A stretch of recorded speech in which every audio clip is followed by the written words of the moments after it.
En Apocalipsis capítulo 14 tenemos una interesante mezcla de victoria y juicio. En el capítulo 14 de Apocalipsis se anuncia la victoria de Cristo y la Iglesia, y al mismo tiempo el juicio del mundo. Primeramente, en los versículos del 1 al 5, encontramos el pueblo de la victoria, los 144,000 con el Cordero de Dios. El texto dice: Después miré, y he aquí el Cordero estaba en pie sobre el monte de Sión, y con él 144,000, que tenían el nombre de él y el de su Padre escrito en la frente. Y oí una voz del cielo como estruendo de muchas aguas, y como sonido de un gran trueno, y la voz que oí era como de arpistas que tocaban sus arpas, y cantaban un cántico nuevo delante del trono, y delante de los 4 seres vivientes y de los ancianos, y nadie podía aprender el cántico, sino aquellos 144,000 que fueron redimidos de entre los de la tierra. Estos son los que no se contaminaron con mujeres, pues son vírgenes. Estos son los que siguen al Cordero por donde quiera que va. Estos fueron redimidos de entre los hombres como primicias para Dios y para el Cordero. Y en sus bocas no fue hallada mentira, pues son sin mancha delante del trono de Dios. Aquí encontramos al Cordero de Dios, el Cristo triunfante. Ya lo vimos en el capítulo 5, presentado como un Cordero inmolado, el único que era digno de abrir el rollo que estaba sellado y de revelar el destino de la Iglesia. Ahora lo encontramos triunfante, el Cordero en pie sobre el monte de Sión. Y creo que es interesante e importante notar el contraste entre este Cordero y aquel dragón disfrazado de Cordero que estudiamos en Apocalipsis capítulo 13 y el versículo 11, aquella bestia de la tierra que tenía 2 cuernos semejantes a los de un cordero, pero hablaba como dragón. Allá estaba el falso, aquí es el verdadero Cordero, el que es real, el que es de Dios, y está en pie en el monte de Sión. El monte de Sión es la morada de Dios. En este tiempo es la Iglesia. Sión en tiempo del Antiguo Testamento era literalmente una fortaleza de los jebuseos, una de las naciones que habitaban en tierra de Canaán. Pero en tiempo de David, según el segundo libro de Samuel y el capítulo 5, David logró tomar esta fortaleza de Sión y luego le puso el nombre Ciudad de David. La ciudad de David era Sión. Después de esto, David reunió al pueblo de Dios y llevaron el arca del pacto a esta ciudad de David, a Jerusalén, y al sitio especialmente de Sión, donde habían erigido el tabernáculo. Recuerde que en el Antiguo Testamento la presencia, la gloria de la presencia de Dios moraba en el lugar santísimo sobre el arca del pacto que estaba entre los querubines que habían formado conforme a las órdenes que Dios les había establecido. Así que Sión llegó a representar la morada de Dios, porque era el lugar a donde David llevó el arca en 2 Samuel capítulo 6, versículos 12 y 13. Ahí puede leer los capítulos 5 y 6 de 2 Samuel y encontrará todo este relato. Así que este es el significado de Sión. También era simbólico de Jerusalén, de la ciudad de David. En la profecía también es simbólica que representa la Iglesia.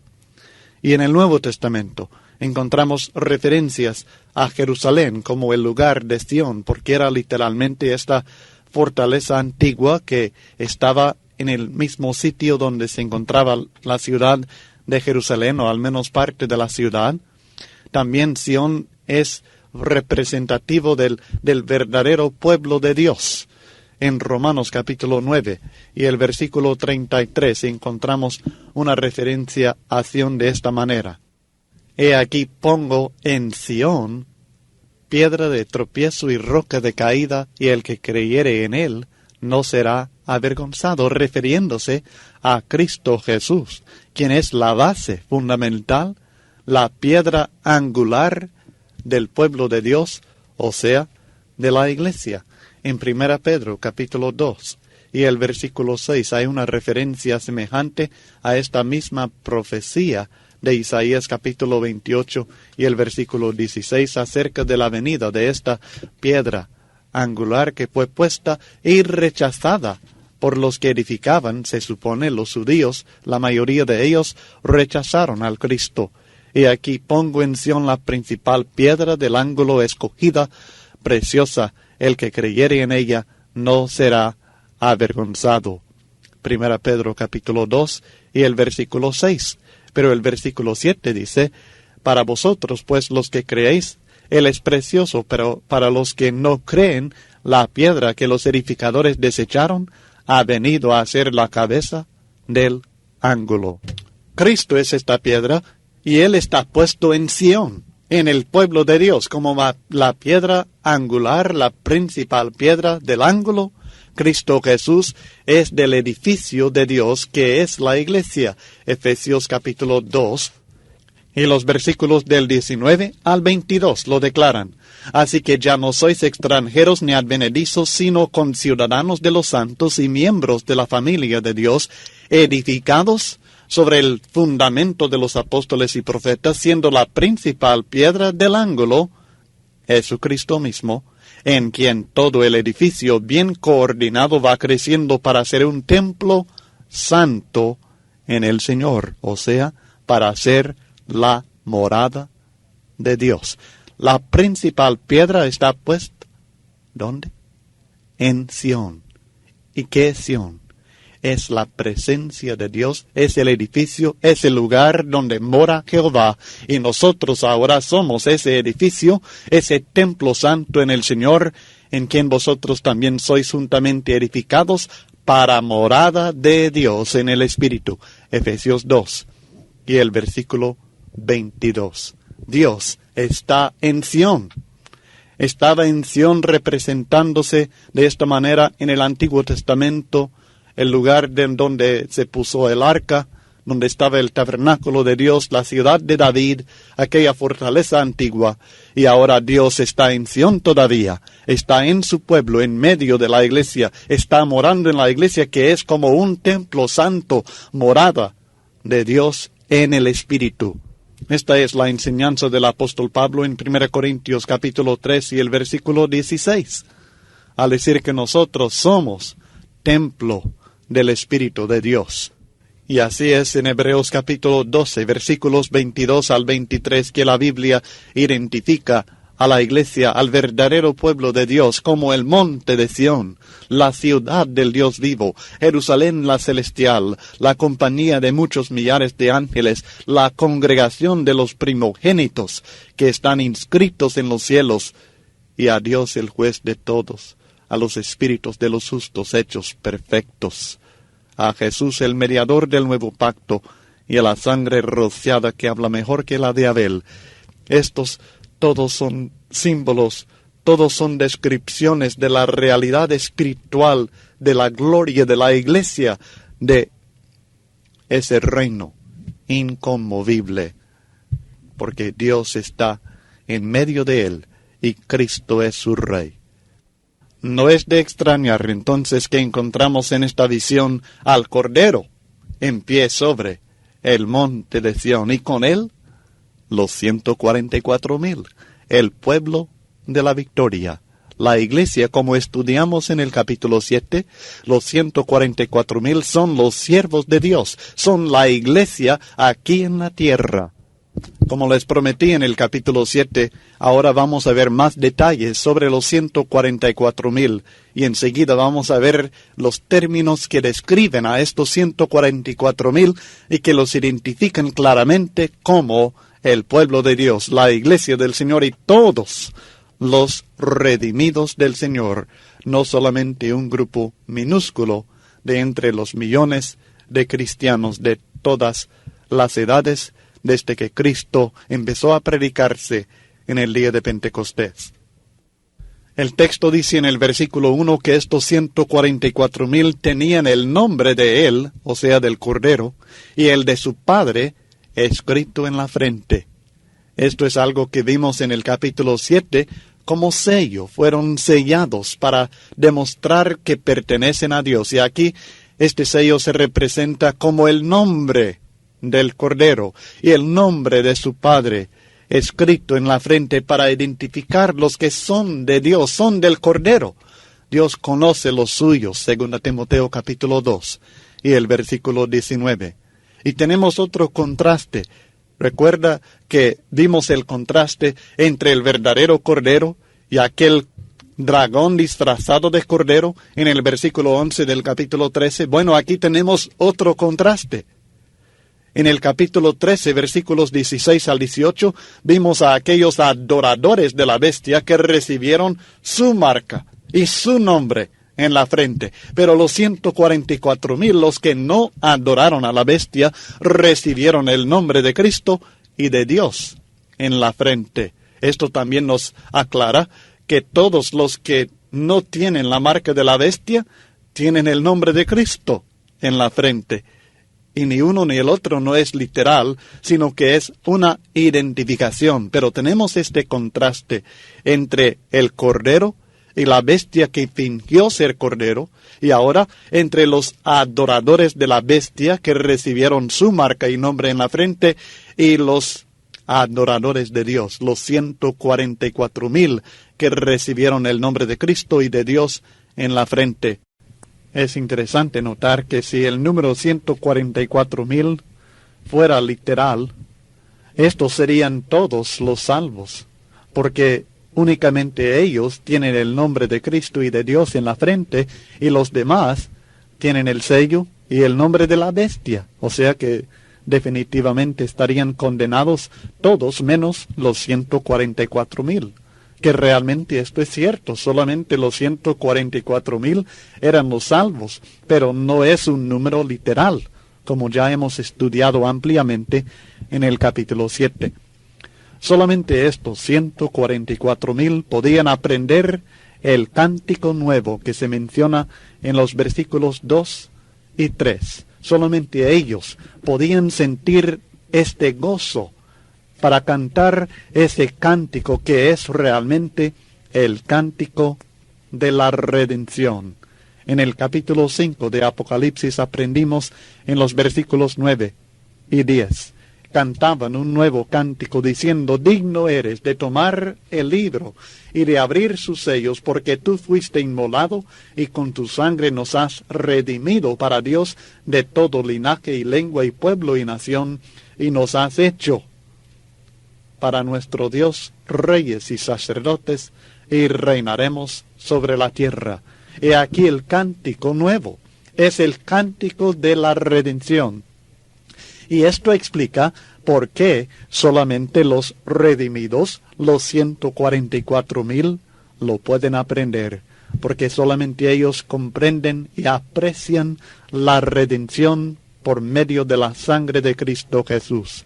Hemos explicado en detalle el cántico nuevo en el estudio sobre Apocalipsis 5, 9 al 10, y usted puede comparar ahí y verá los detalles sobre esta explicación.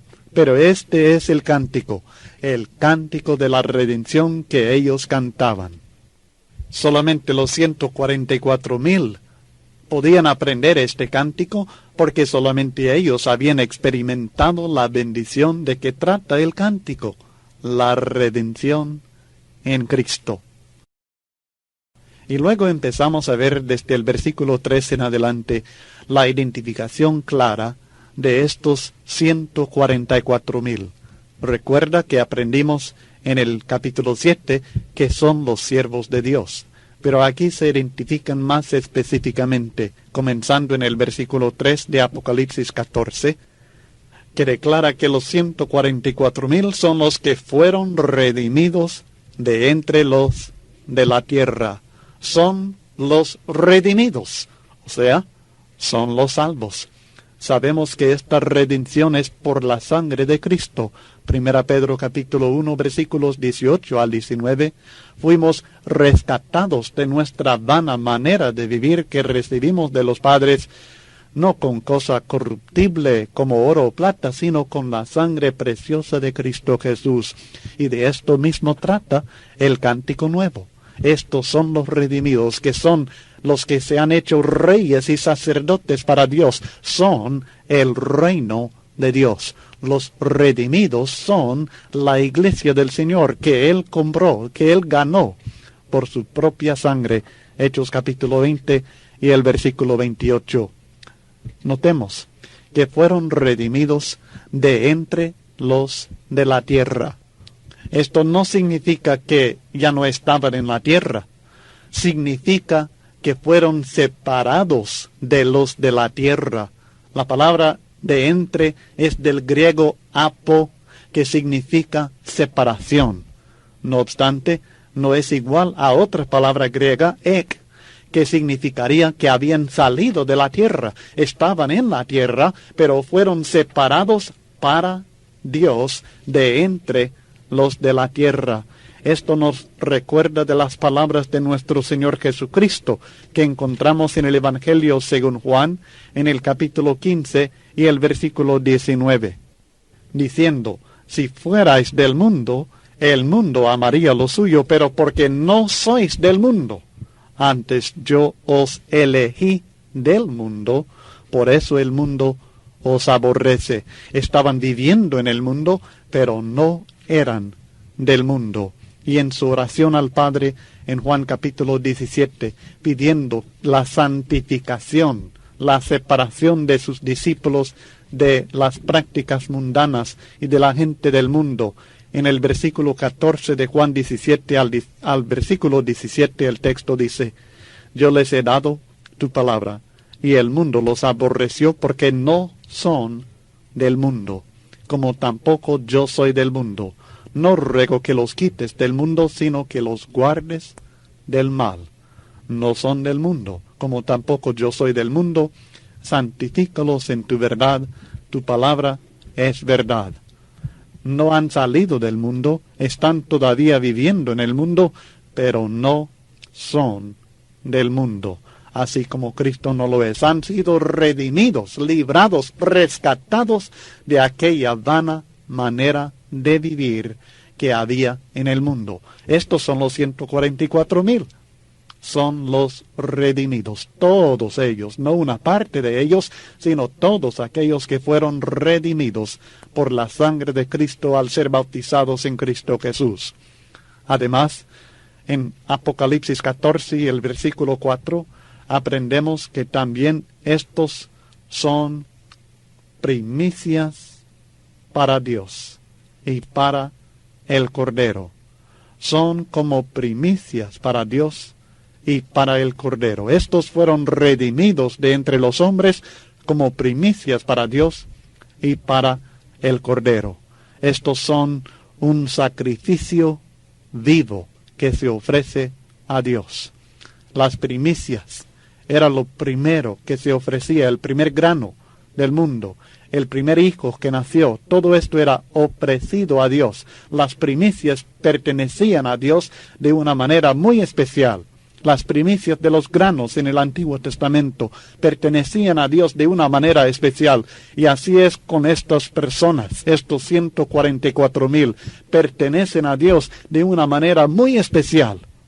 Santiago, en el capítulo 1 y el versículo 18, identifica a las primicias, los que son como primicias para Dios.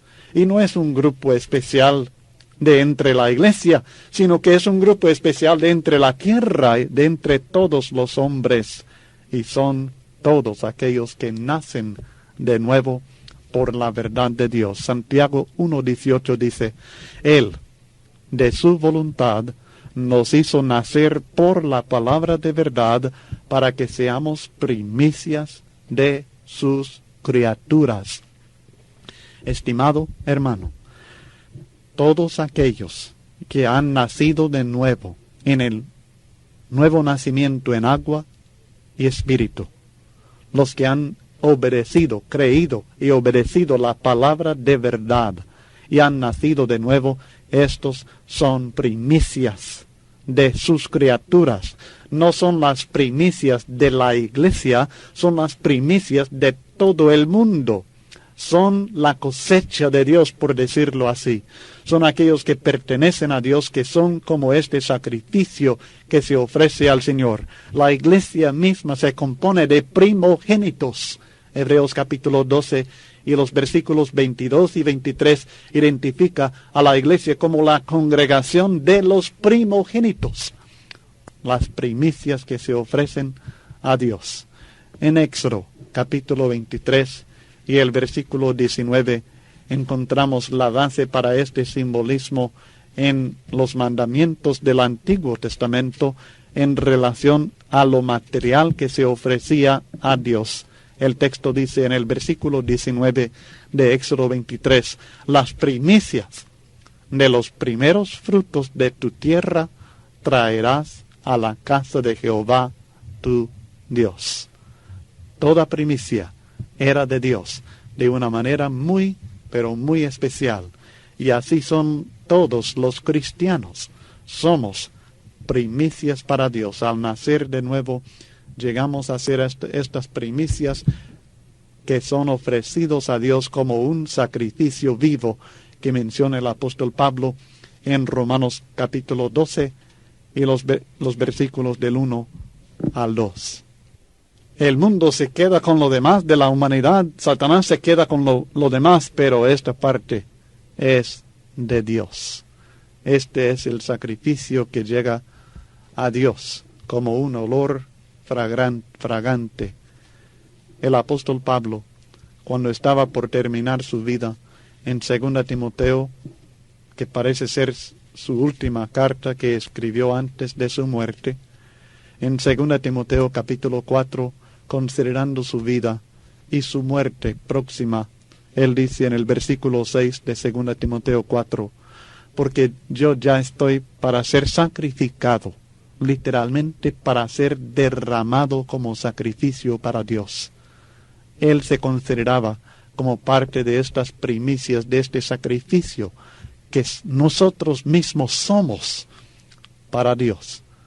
Es por esta razón que representa a los 144,000 como primicias para Dios, los que fueron redimidos de entre los de la tierra, no de entre la iglesia, sino de entre los de la tierra del mundo, como primicias, aquello que se ofrece a Dios y que Dios acepta como lo suyo. También en Apocalipsis capítulo 14, encontramos en el versículo 5 que estos son los que no se contaminaron con mujeres, pues son vírgenes.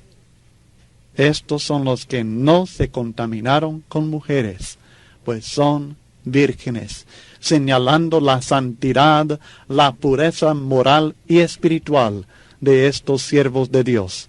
Sencillamente está diciendo que están libres de impureza espiritual, están libres de impureza moral y también están libres de impureza doctrinal. Notaremos enseguida en el capítulo 17 la gran ramera, aquella que representa toda la impureza, toda la degeneración moral y espiritual y aún doctrinal del Imperio Romano, pero aquí tenemos algo muy diferente, muy distinto. Tenemos vírgenes, tenemos personas que realmente manifiestan su pureza espiritual para con Dios.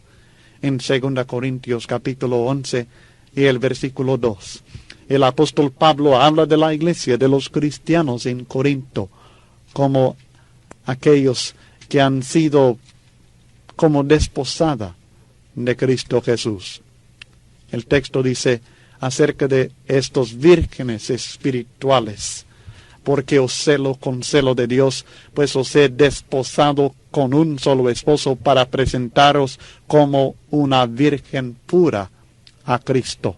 No es que literalmente se trata de vírgenes que no se contaminaron con mujeres, con hombres que guardaron su pureza moral al grado de ni siquiera tener esposa. No se trata de esto, no se trata de que sean solteros, todos los 144,000. Si fuera literal, así tendría que ser. Tendrían que ser solteros y que se han mantenido también puros, pero no es así.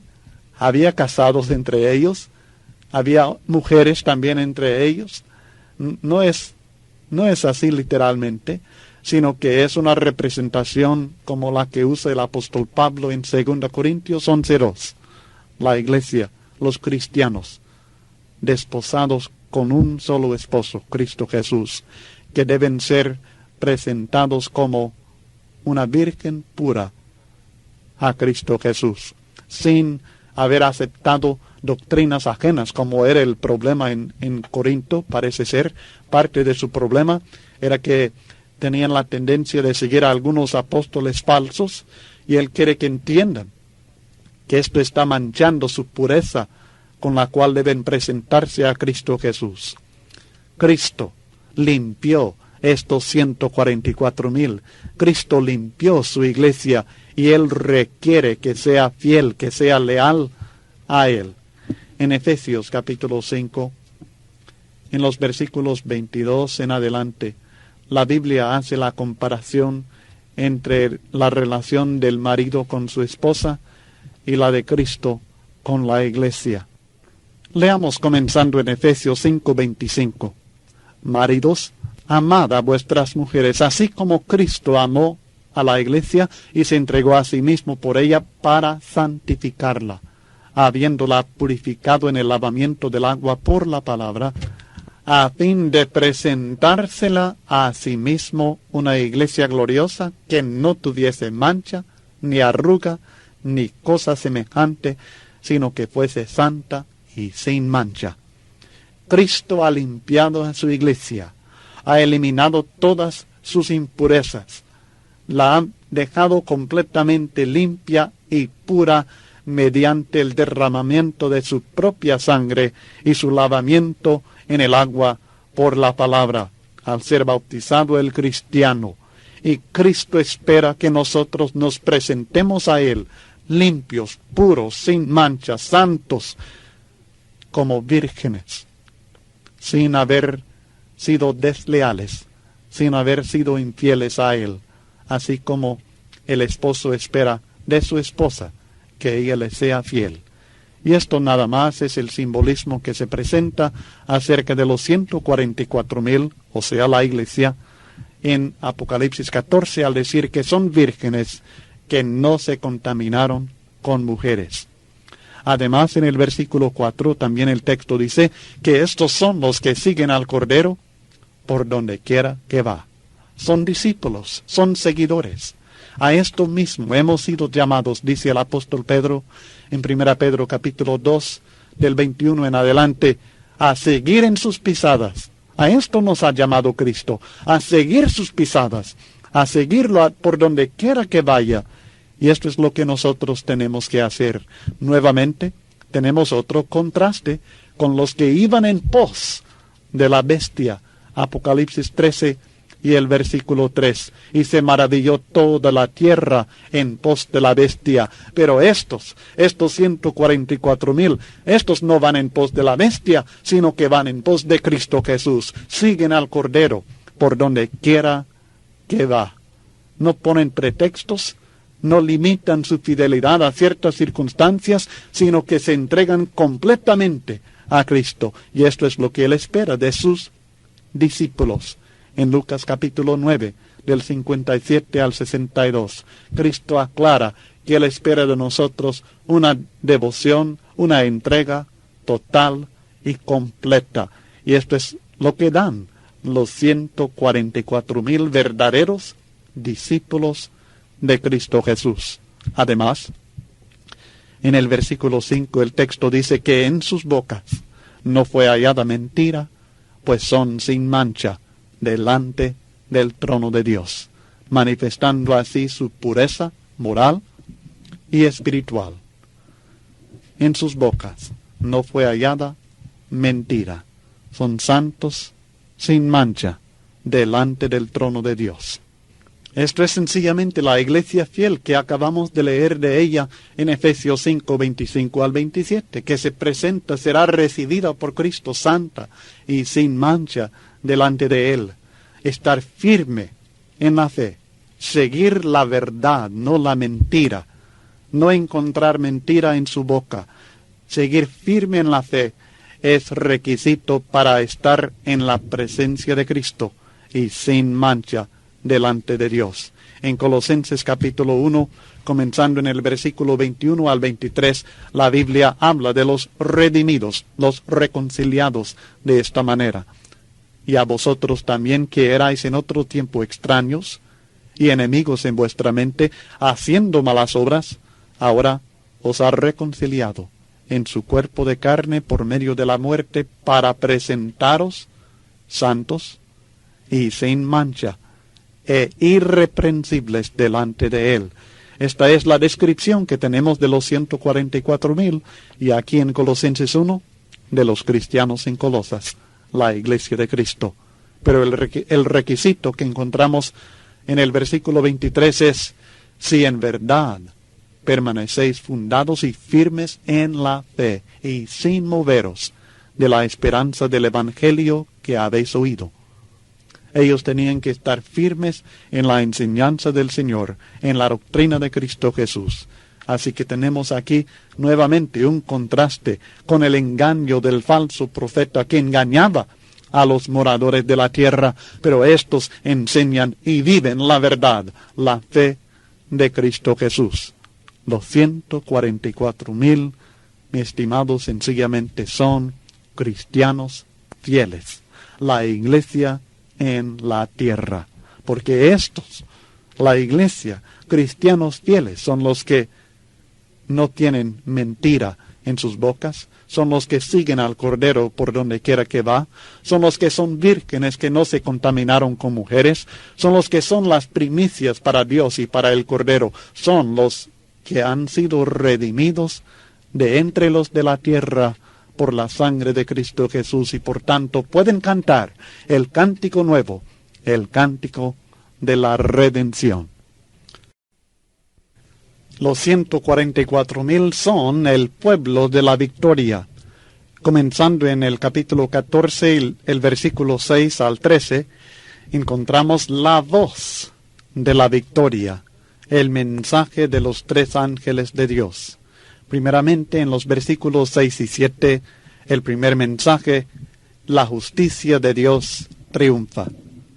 Vi volar por en medio del cielo a otro ángel que tenía el evangelio eterno para predicarlo a los moradores de la tierra, a toda nación, tribu, lengua y pueblo, diciendo a gran voz: temed a Dios y dadle gloria, porque la hora de su juicio ha llegado, y adorad a aquel que hizo el cielo y la tierra, el mar y las fuentes de las aguas. El juicio de Dios es tan cierto que se anuncia de antemano, y su triunfo sobre cualquier otro Dios es tan seguro que se reconoce aún antes de la batalla. Y esto es lo que nosotros encontramos aquí. La hora de su juicio ha llegado, por tanto todos lo deben temer y todos lo deben adorar. Temed a Dios. No se trata de un miedo de Dios, sino del respeto, de la reverencia que nosotros debemos manifestar a nuestro Creador. Debemos reconocer que Dios es Creador, y por tanto lo debemos temer, y cuando tememos a Dios de esta manera, lo vamos a adorar y servir. La Biblia dice de Cornelio, en Hechos capítulo 10 y el versículo 2, que era varón piadoso y temeroso de Dios con toda su casa. Y el resultado de este temor que tenía a Dios era que hacía muchas limosnas al pueblo y oraba a Dios siempre. Esto es lo que Dios espera de nosotros, que le tengamos esta clase de reverencia, que seamos temerosos de Dios, y cuando realmente somos temerosos de Dios, nosotros recibiremos la bendición de Dios, porque en toda nación Dios se agrada del que le teme y hace justicia.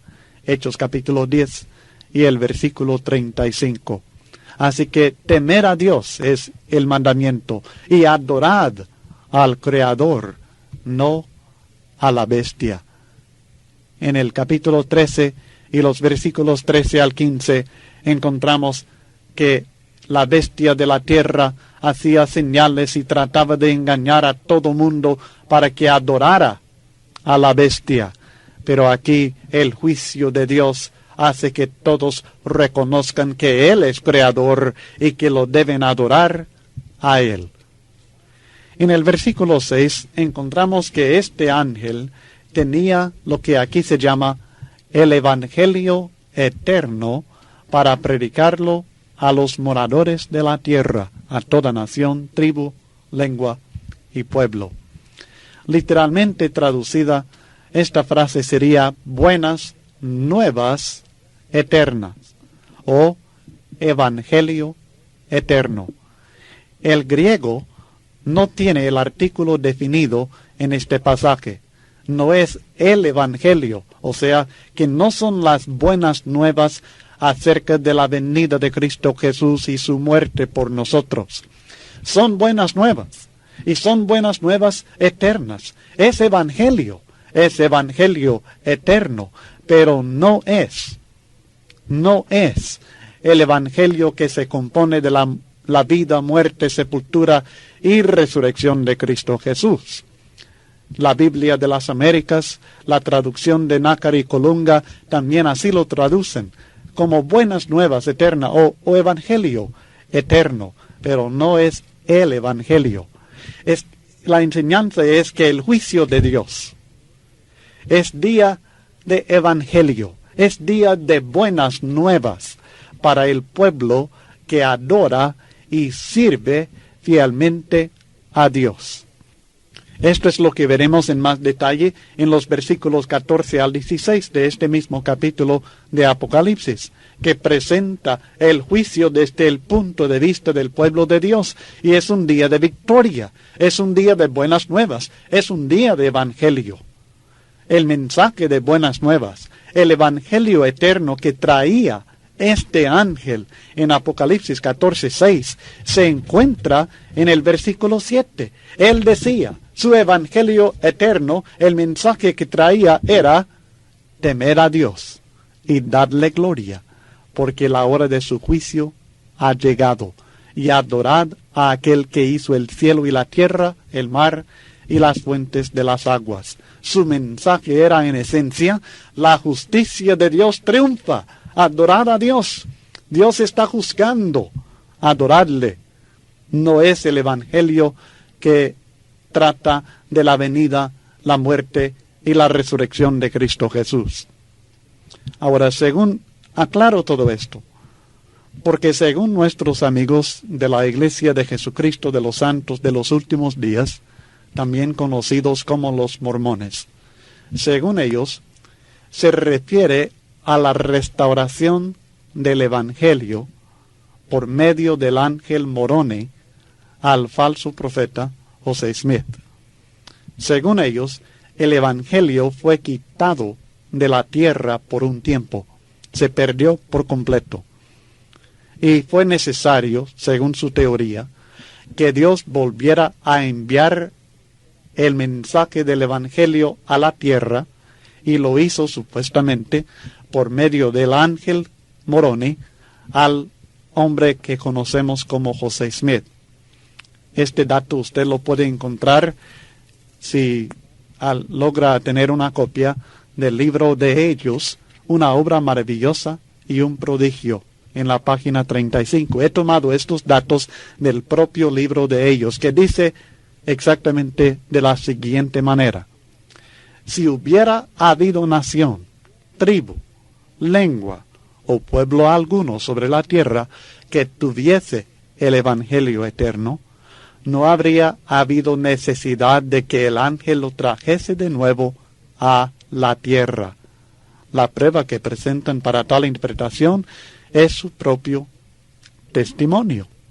Lo debemos creer porque ellos saben que así es y ellos lo dicen. Pero, fíjese bien, y aquí está la clave para aclarar este punto.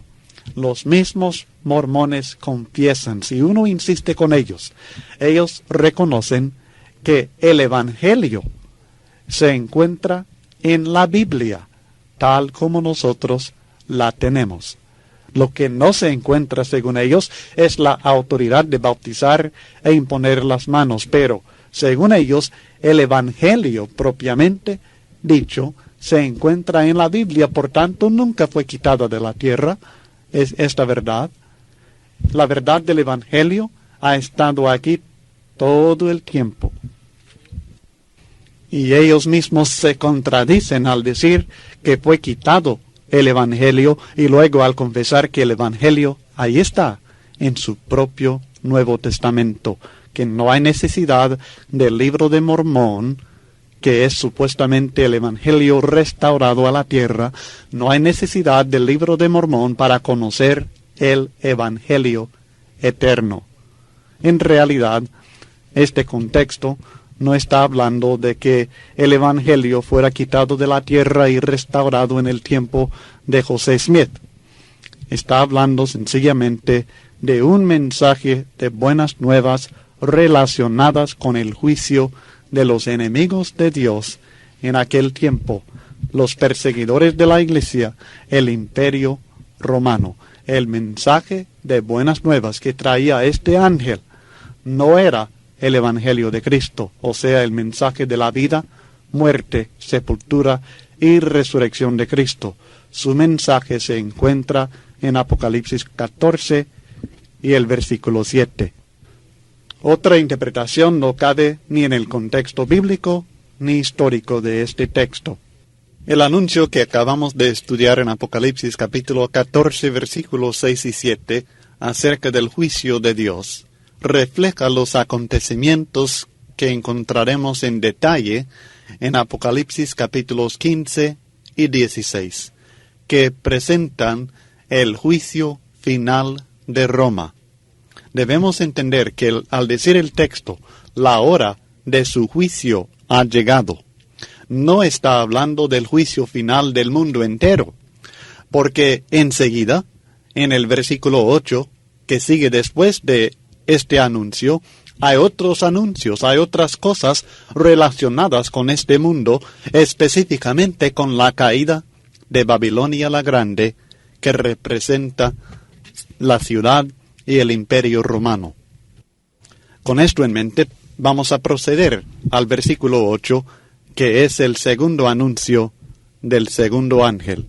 Otro ángel le siguió diciendo, ha caído Babilonia la gran ciudad, porque ha hecho beber a todas las naciones del vino del furor de su fornicación.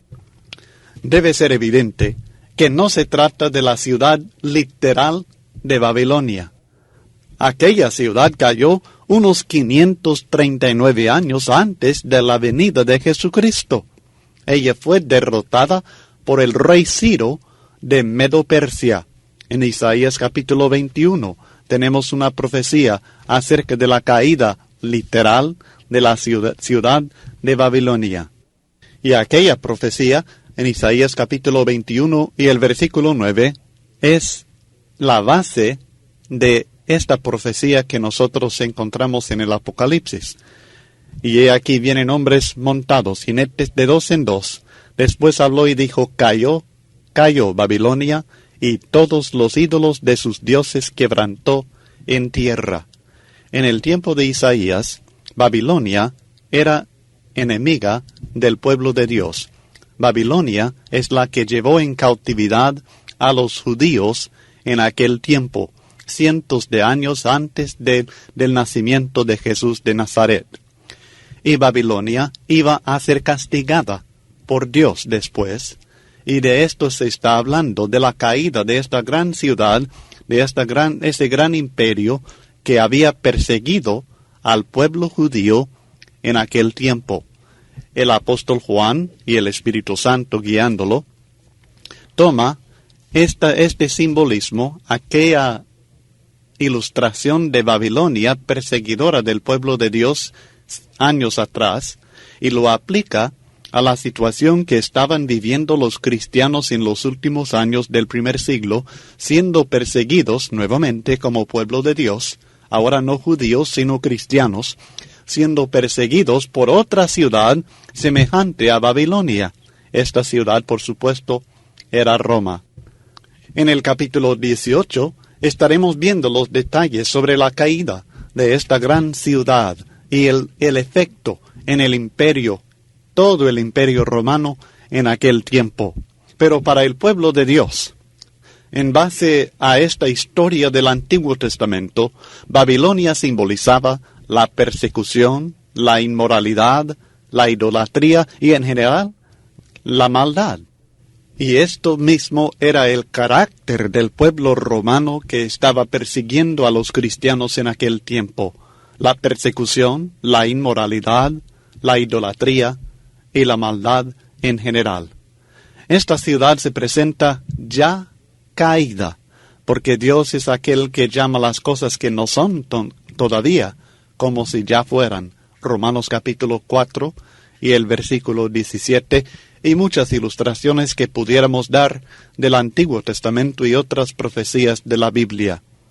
Este juicio, esta destrucción, esta caída de Babilonia es el juicio que había llegado en Apocalipsis 14, versículos 6 y 7. Este es el juicio de Dios que había llegado. No es el juicio de todo el mundo, es el juicio de la gran ciudad que estaba persiguiendo al pueblo cristiano. La gran ciudad cayó, dice el texto, porque hizo beber a todas las naciones del vino del furor de su fornicación. Cayó porque dio a beber a las naciones de su vino. Y según el capítulo 17 y el versículo 6, ese vino era la sangre de los santos. Vi a la mujer ebria de la sangre de los santos y de la sangre de los mártires de Jesús. Entonces su vino era la sangre de los siervos de Dios. O sea que esto significa su persecución de los santos. Por esto cayó, porque había perseguido al pueblo de Dios. Notamos que el anuncio que el juicio había llegado en los versículos 6 y 7 de Apocalipsis 14 refleja los acontecimientos detallados en los capítulos 15 y 16. Y la caída de Babilonia, anunciada aquí en el versículo 8, refleja los acontecimientos detallados en los capítulos 17 y 18 del resto de Apocalipsis. Luego pasamos a los versículos 9 al 12 de este capítulo 14, en el cual encontramos este mensaje: el juicio de todos los que adoran a la bestia. Ya hemos visto Babilonia caída, la ciudad de Roma destruida, pero luego se anuncia también no solamente su destrucción, sino el juicio que venía sobre todos los que adoraban a su emperador, todos los que adoraban a la bestia. Notemos el progreso del pensamiento. Primeramente, se anuncia el juicio del Señor en términos generales y se exhorta a todos a adorar a Dios. Luego, se anuncia la destrucción del enemigo del pueblo de Dios, Babilonia la Grande. Y tercero, se anuncia el castigo de todos aquellos que han adorado a la bestia. Leamos los versículos 9 al 12. Y el tercer ángel los siguió diciendo a gran voz: si alguno adora a la bestia y a su imagen, y recibe la marca en su frente o en su mano, él también beberá del vino de la ira de Dios, que ha sido vaciado puro en el cáliz de su ira, y será atormentado con fuego y azufre delante de los santos ángeles y del Cordero. Y el humo de su tormento sube por los siglos de los siglos, y no tienen reposo de día ni de noche los que adoran a la bestia y a su imagen, ni nadie que reciba la marca de su nombre. Aquí está la paciencia de los santos, los que guardan los mandamientos de Dios y la fe de Jesús. El profeta Jeremías también utiliza este simbolismo de beber del vino de la ira de Dios en su profecía contra el rey de Babilonia. Había anunciado que los judíos iban a sufrir 70 años de desolación a las manos de los babilonios, pero luego anuncia en Jeremías 25 que después de estos 70 años, en el versículo 12 dice, y cuando sean cumplidos los 70 años, castigaré al rey de Babilonia y a aquella nación por su maldad, ha dicho Jehová. Y luego empieza a decir en el versículo 15 de este capítulo 25, porque así me dijo Jehová, Dios de Israel, toma de mi mano la copa del vino de este furor, y da a beber de él a todas las naciones a las cuales yo te envío, y beberán, y temblarán, y enloquecerán a causa de la espada que yo envío entre ellas. Así que esta profecía de Jeremías también habla de beber del vino, del furor de Dios, de la ira de Dios que venía como un castigo temporal en contra a un pueblo que por su propia maldad había perseguido y castigado al pueblo de Dios. Por tanto, al leer aquí en los versículos 9 al 12 de que iban a beber del vino de la ira de Dios, vaciado puro en el cáliz de su ira, no estamos hablando del juicio final del fin del mundo, sino de otro juicio temporal. Por lo general, este juicio venía mezclado con misericordia, pero este juicio es puro, algo que el pecador realmente no puede soportar. Dice el versículo 11 algo muy interesante, porque habla del humo de su tormento que sube por los siglos de los siglos. En base a esto, algunos pudieran pensar en el castigo eterno del infierno, pero si comparamos otros castigos temporales, como por ejemplo el castigo de Sodoma y Gomorra, en Judas versículo 7 encontramos una referencia al resultado de ese castigo que todos conocemos de aquellas ciudades tan tremendamente degeneradas. El versículo 7 de Judas dice, como Sodoma y Gomorra y las ciudades vecinas, las cuales de la misma manera que aquellos, habiendo fornicado e ido en pos de vicios contra naturaleza, fueron puestas, por ejemplo, sufriendo el castigo del fuego eterno. Aquí el texto habla de estas ciudades como si sufrieran el castigo del fuego eterno. Sabemos que lo que sucedió realmente es que aquellos pueblos fueron destruidos mediante la intervención directa de Jehová Dios, y esto se representa como un castigo eterno. En 2 Pedro también hay referencia a esto en el capítulo 2 y el versículo 6.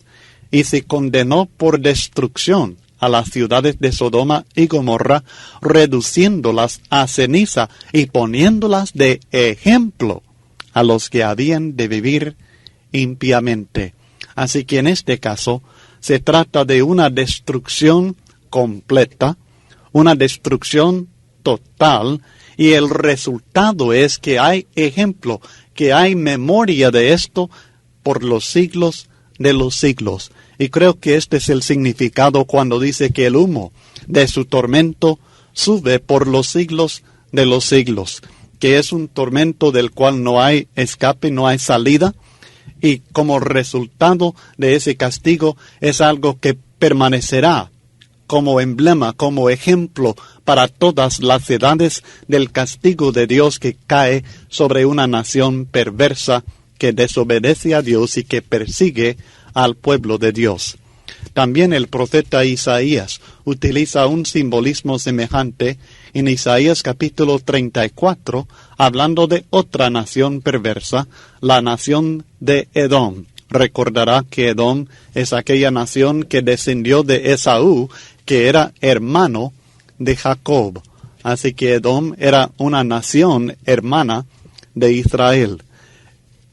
En Isaías capítulo 34 Y el versículo 10, hablando de la destrucción de Edom, lo puede leer en todo este capítulo y verá que de esto se trata. En Isaías 34:10 dice el texto: no se apagará de noche ni de día, perpetuamente subirá su humo, de generación en generación será asolada, nunca jamás pasará nadie por ella. Así que sencillamente hablar de esta manera, de que sube su humo perpetuamente, o como dice en Apocalipsis, el humo de su tormento sube por los siglos de los siglos, está hablando de una destrucción completa y que sirve para generaciones posteriores como ejemplo, como recordatorio del castigo de Dios para aquellos que desobedecen al Señor. Y todo esto que sucedió a Sodoma y Gomorra y Edom y Roma y Babilonia, todo aquello es sombra del castigo que les espera a los desobedientes después de esta vida. Es meramente sombra del castigo eterno en lo que la Biblia llama el infierno, el fuego eterno que Dios tiene preparado para aquellos que le desobedecen. Punto muy importante en todo esto es recordar que el día de pago siempre, pero siempre llega, aunque sea tardado, aunque tengan que esperar mucho tiempo, pero el día de pago siempre, pero siempre va a llegar. El versículo 10 de Apocalipsis 14 dice que iban a ser atormentados con fuego y azufre delante de los santos ángeles y del Cordero. Esto también es semejante a Sodoma y Gomorra, que leemos en Génesis 19, que fueron destruidas literalmente con fuego y azufre. Es semejante a la nación de Edom que acabamos de considerar en Isaías capítulo 34, que también fue destruido, pero no literalmente con fuego y azufre, pero se utiliza este simbolismo también para hablar de su destrucción. Así que no se trata del castigo del infierno, al menos así entiendo, porque es en la presencia, dice el texto, de los santos ángeles y del Cordero. Y en 2 Tesalonicenses 1:9, la Biblia dice que el castigo será de ser echado fuera, separados de la presencia del Señor, el castigo eterno. Es decir, es separación eterna de la presencia de Dios y de la gloria de su poder. 2 Tesalonicenses 1 y el versículo 9. Así que creo que se trata sencillamente de un castigo temporal, aunque definitivamente aquellos hombres que habían adorado a la bestia, aquellos que recibieron su marca y que adoraron su imagen, estos hombres también tendrán que sufrir el castigo eterno del infierno, y posiblemente a esto tenga referencia su fin eterno, que es ser atormentado con fuego y azufre eternamente en el castigo eterno, alejados de la presencia de Dios. He aquí la paciencia de los santos. La paciencia de los santos es que el fin que sufrirán sus perseguidores, en contraste con la bendición que ellos recibirán después de esta vida. Cuando comparamos este fin de ser atormentados con fuego y azufre, de que el humo de su tormento suba por los siglos de los siglos, de que no tienen reposo de día ni de noche, y comparar esto con el reposo eterno, descansarán de sus trabajos, dice el versículo 13. Unos están delante del trono de Dios y les sirven de día y de noche, y otros están atormentados día y noche. Unos no tienen hambre ni sed, ni el sol no caerá más sobre ellos, ni calor alguno, y otros atormentados con fuego y azufre. Comparando con Apocalipsis 7, versículos 15 al 16. Pero le pregunto, ¿qué paciencia habría en esto para los cristianos atribulados del primer siglo si se tratara de la Iglesia Católica Romana? Ninguna. ¿Qué consuelo, qué paciencia habría para los cristianos que estaban sufriendo a la espada romana en el tiempo del primer siglo, saber que los que adoran y sirvan al Papa de la Iglesia Católica Romana algún día iban a sufrir? No. Ellos no había ni Iglesia Católica Romana, ni sabían de ella. No habría ningún consuelo para ellos. El Imperio Romano no estaba relacionado con la Iglesia Católica Romana de ninguna manera. Entonces, no habría ninguna paciencia para ellos. Esto no sería la paciencia de los santos. Por supuesto, esto mismo será el fin de toda religión falsa, de toda época. Pero no se trata de esto. Se trata de aquellos que adoraban al emperador romano. Estos eran los que causaban problemas para aquellos cristianos en aquella época que recibieron primeramente el Apocalipsis.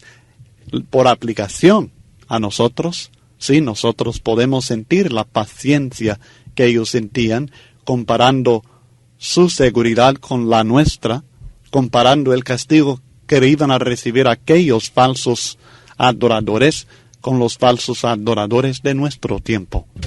Pero el cumplimiento específico tenía que ver con la adoración del emperador romano en aquel tiempo. Este anuncio del castigo de los adoradores de la bestia está relacionado directamente con los capítulos 19 y 20 que estaremos estudiando enseguida. Luego en el versículo 13 hay un cuarto anuncio de mucha importancia, y es sencillamente que los santos muertos son felices. Oí una voz que desde el cielo me decía: escribe, bienaventurados de aquí en adelante los muertos que mueren en el Señor. Sí, dice el Espíritu, descansarán de sus trabajos porque sus obras con ellos siguen. Son bienaventurados o felices. ¿Por qué? Porque están en el Señor. Vivieron en el Señor y murieron en el Señor. El requisito para ser bienaventurado en su muerte es morir en el Señor. No hay bendición en la muerte misma. La bendición está en morir en el Señor. Los que están en el Señor son los mismos santos mencionados en el versículo 12, los que encuentran paciencia. Los que encuentran paciencia para vivir esta vida fiel a Dios, a pesar de la persecución, las tribulaciones y los problemas de esta vida. Dice que de aquí en adelante son bienaventurados. O sea que ya no tienen que esperar para ser bienaventurados o felices. Han logrado la máxima bendición de Dios, que es la victoria final. Les pertenece ya. Descansarán de sus trabajos, porque sus obras con ellos siguen. La palabra trabajos, obras, en el griego, kopón, significa arduo trabajo. Y en su caso, este arduo trabajo fue en medio de gran adversidad. Por esto mismo lograron descansar porque habían trabajado. Ellos pueden descansar de la lucha porque sus obras con ellos siguen. No serán quemadas, no serán destruidas en el fuego, sino que seguirán. El cristiano necesita saber que no trabaja en vano. Esta es la enseñanza del apóstol Pablo en 1 Corintios capítulo 15, en la última parte del capítulo, tratando de darnos el consuelo de saber que, debido al hecho de que seremos resucitados y nuestras obras seguirán adelante, por tanto, él dice en el versículo 58, así que, hermanos míos amados, estad firmes y constantes, creciendo en la obra del Señor, siempre sabiendo que vuestro trabajo en el Señor no es en vano.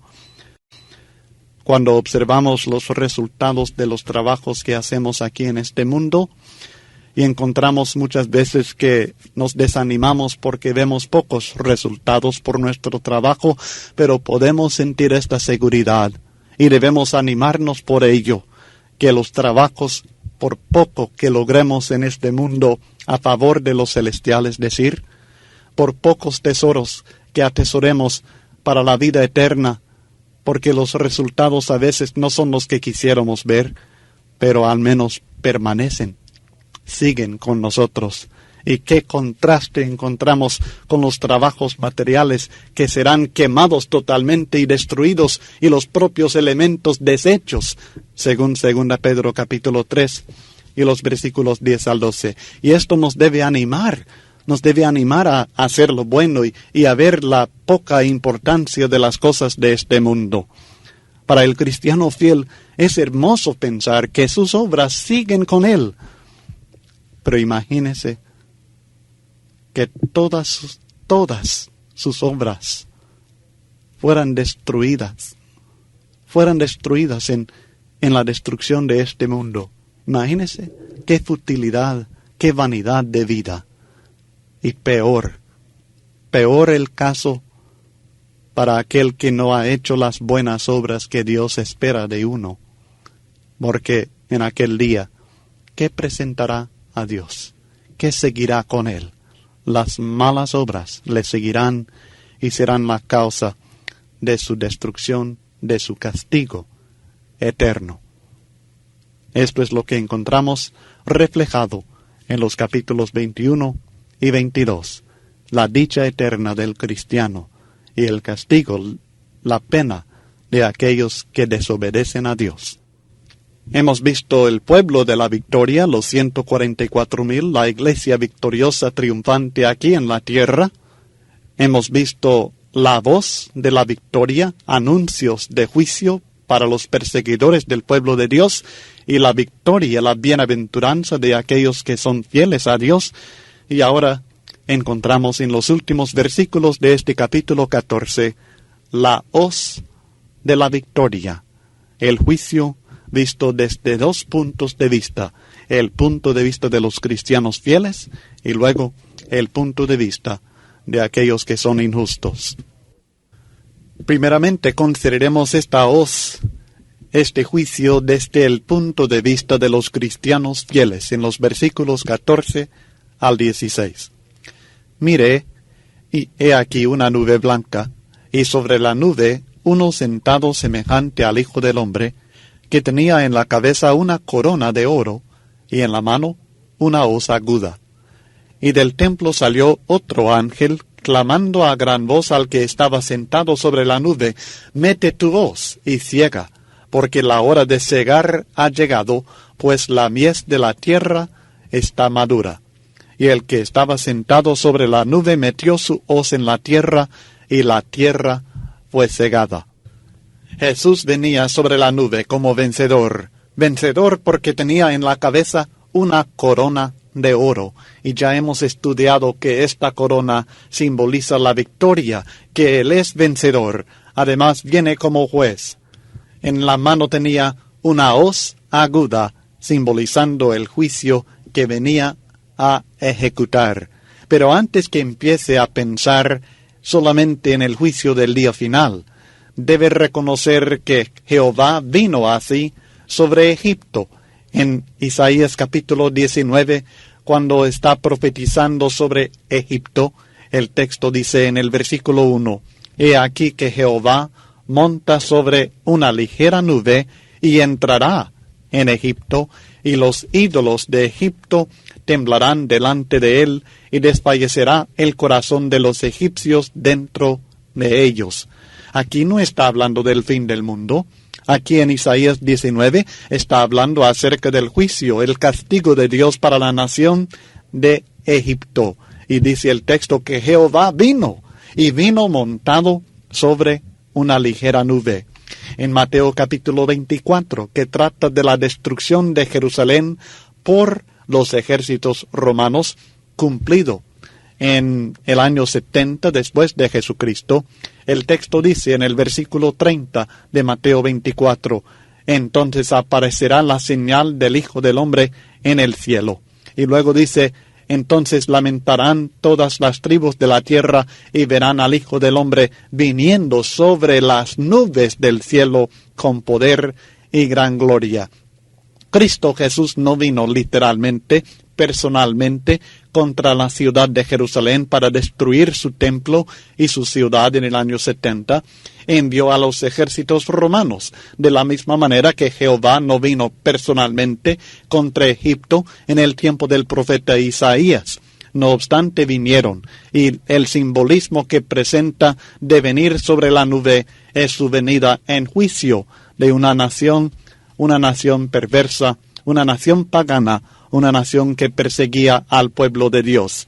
Y así venía Jesús sobre los perseguidores de su iglesia en el tiempo del apóstol Juan, y creo que a esto se refiere aquí en Apocalipsis 14, al hablar de la venida de Cristo, de aquel que era semejante al Hijo del Hombre, que venía para juzgar, venía con hoz en mano, venía con corona en la cabeza, el vencedor, el juez de los enemigos del pueblo de Dios, como hemos estudiado ya en el capítulo 1 y el versículo 7, que declara: he aquí que viene con las nubes, y todo ojo le verá, y los que le traspasaron y todos los linajes de la tierra harán lamentación por él. Sí, amén. Refiriéndose sin duda específicamente a su venida sobre los perseguidores de la iglesia, pero también, por supuesto, con aplicación a su venida en el día final, porque según Hechos capítulo 1 y el versículo 9, como también el versículo 11,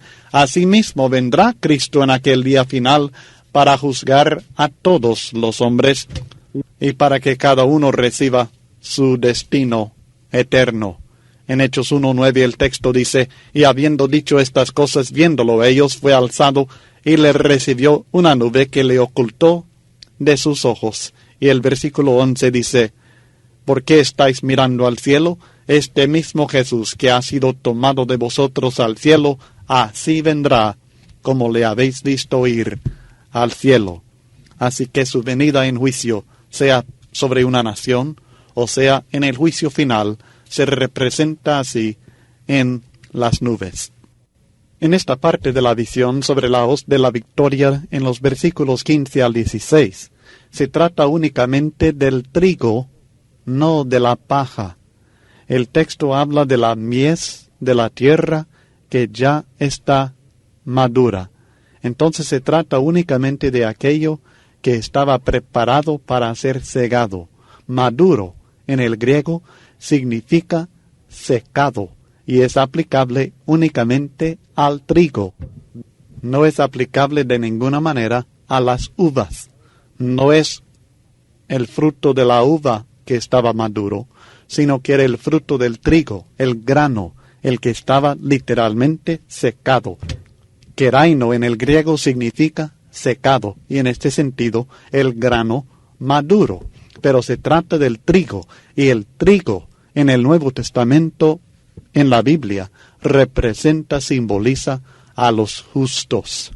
Si estudiamos en Mateo capítulo 3, encontramos una enseñanza acerca del juicio que Cristo iba a lanzar sobre aquellos que eran desobedientes en la forma del bautismo en fuego. Y el versículo 12 dice así: su aventador está en su mano, y limpiará su era, y recogerá su trigo en el granero, y quemará la paja en fuego que nunca se apagará. Así que los justos, el trigo, los justos serán recogidos en el granero. Cuando son cegados, no es para destrucción, no es para ser quemados como la paja, sino para cumplir su propósito. Para el justo, el juicio significa ser recogido en el granero. Y esto es lo que vemos sucediendo aquí en Apocalipsis 14. La mies estaba madura, entonces él metió su hoz en la tierra y cegó la tierra, cegó la mies, cegó el trigo, cegó a los justos. Ellos fueron recogidos en granero. Ellos fueron recibidos en presencia de Dios. Lograron la victoria. Esto es lo que el apóstol Pablo, hablando ya literalmente en Filipenses 1, del 21 al 23, dice al decir que salir de este mundo realmente no es penoso, sino que es una gran bendición porque vamos a estar con Cristo Jesús. Y es muchísimo mejor. En la parábola de Cristo sobre el trigo y la cizaña, En Mateo 13 del 24 al 30 encontramos nuevamente que los justos no son simbolizados como cizaña, ni los injustos no son simbolizados como trigo, sino que únicamente los justos son el grano, son el trigo, y los injustos son la cizaña. Él dice en el versículo 30, dejad crecer juntamente lo uno y lo otro hasta la siega, y al tiempo de la siega yo diré a los segadores, recoged primero la cizaña y atadla en manojos para quemarla, pero recoged el trigo en mi granero. Y es únicamente el trigo que se presenta aquí en esta visión en el Apocalipsis capítulo 14. Únicamente habla de los justos. Y esto es lo que encontramos una y otra vez en la Biblia. La Biblia habla de la cosecha de los santos, la Biblia habla de la cosecha de los malos, y la Biblia habla a veces de la cosecha de ambos. Y al hablar de ambos, como en este caso en Mateo 13 que acabamos de leer, al tratar de ambos juntos en el juicio o en la cosecha, los justos se distinguen de los injustos y ellos son el trigo, mientras los injustos no lo son, sino que ellos se consideran siempre de otra manera, una manera muy distinta. Así que desde el punto de vista de los cristianos fieles, la hoz de la victoria, el juicio que venía, realmente era tiempo de victoria para ellos. Era cumplir su propósito, el propósito de Dios para ellos. Era ser recogido en el granero del Señor y así lograr la victoria en la presencia de Dios. Pero en los versículos 17 al 20 cambia el simbolismo. Ya no se trata de aquello que es maduro, que es seco como el grano, sino que habla de las uvas. Leamos del 17 al 20. Salió otro ángel del templo que está en el cielo teniendo también una hoz aguda. Y salió del altar otro ángel que tenía poder sobre el fuego. Y llamó a gran voz al que tenía la hoz aguda, diciendo, mete tu hoz aguda y vendimia los racimos de la tierra, porque sus uvas están maduras. Y el ángel arrojó su hoz en la tierra, y vendimió la viña de la tierra, y echó las uvas en el gran lagar de la ira de Dios. Fíjese bien, el grano llegó al granero de Dios, pero las uvas van al gran lagar de la ira de Dios. Y fue pisado el lagar fuera de la ciudad, y del lagar salió sangre hasta los frenos de los caballos por 1,600 estadios. En este caso, la palabra maduras que encontramos en el versículo 18 es otra palabra griega que significa florecer o prosperar y se refiere a las uvas. No es la palabra keraino que estudiamos en cuanto a los justos, en cuanto al trigo que significaba secado. Pero pisar el lagar es algo muy diferente. Pisar el lagar lleno de uvas maduras. Las uvas maduras son aquellas que su maldad, su injusticia ha llegado al colmo y ya es el tiempo de juicio, es el tiempo de castigo.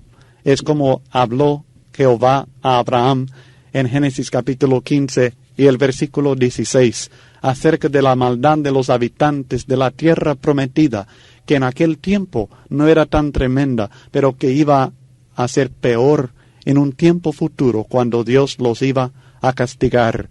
El texto dice, y en la cuarta generación volverán acá, porque aún no ha llegado a su colmo la maldad del amorreo hasta aquí. Esto es algo que encontramos mucho en la Biblia, que Dios espera que la maldad de un pueblo llegue a su colmo, y luego Él pisa el lagar lleno de uvas maduras.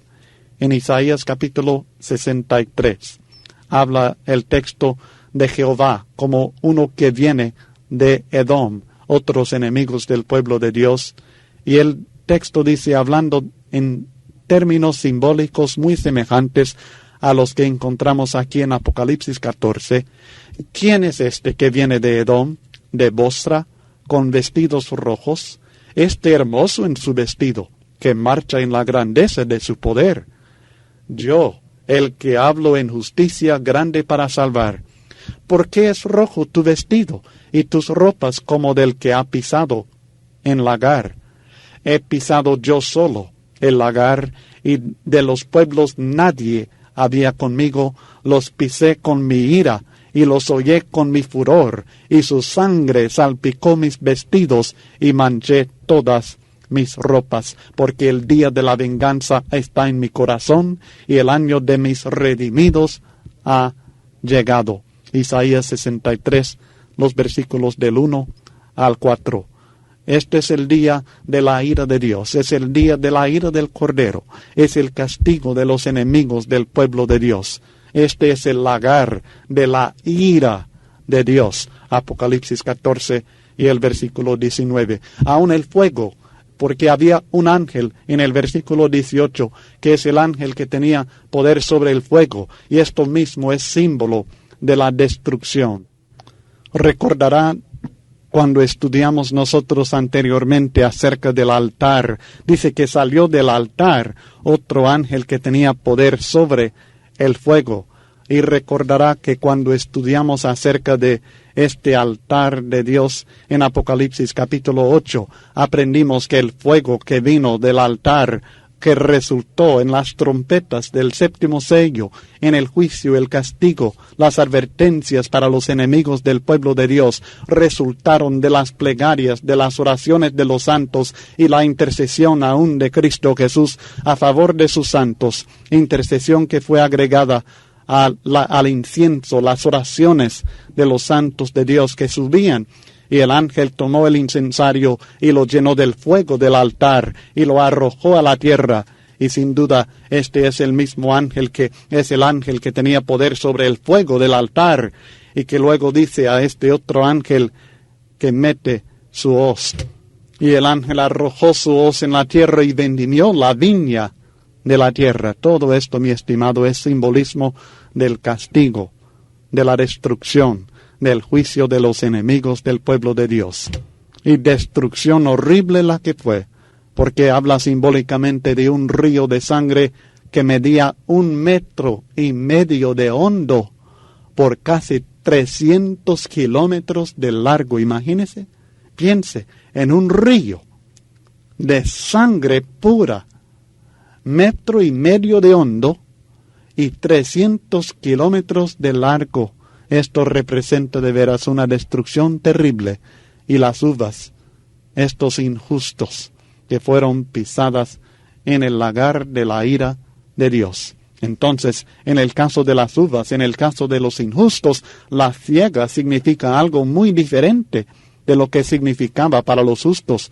Para los justos significaba ser recogidos en el granero de Dios, pero para los injustos significa la destrucción, significa ser pisadas en el lagar.